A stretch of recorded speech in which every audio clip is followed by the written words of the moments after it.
এখানে পাখির বাচ্চা ধরলাম। হ্যাঁ, এই জায়গাটা আগের মতনই আছে, এখনো বাড়ি ঘর হয় নাই। এই জায়গায় কতগুলো ভিডিও বানাইছি।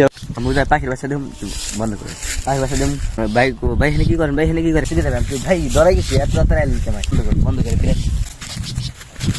এ ভাই কি করেন আপনি? ভাই ভাই এই ধরাই গেছি ভাই, এইভাবে আসলেন কেন? কি করেন আপনি? পাখির বাচ্চা। না না, পাখির বাচ্চা ধরেন না, পাখির বাচ্চা মরে যাবে।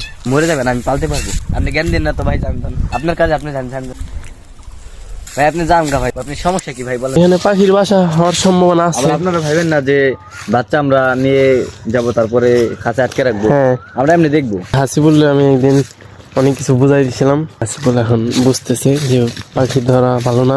আমি ধরলে আপনার কি? পাখিরা আমাদের অনেক উপকার করে। উপকার করে ভাই, একটু যদি বলতেন।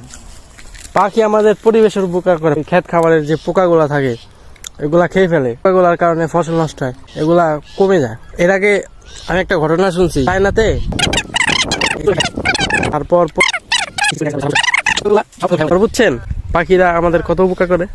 জি ভাই, আমার ভুল হয়ে গেছে, আর এরকম করবো না ভাই। আর যদি করেন নেক্সট টাইম, না না ভাই, এরকম করবো না ভাই, আমার ভুলে গেছে। দর্শক ভাইয়েরা, আপনারা এরকম কোনো সময় করবেন না। পাখির একটা জীবন আছে।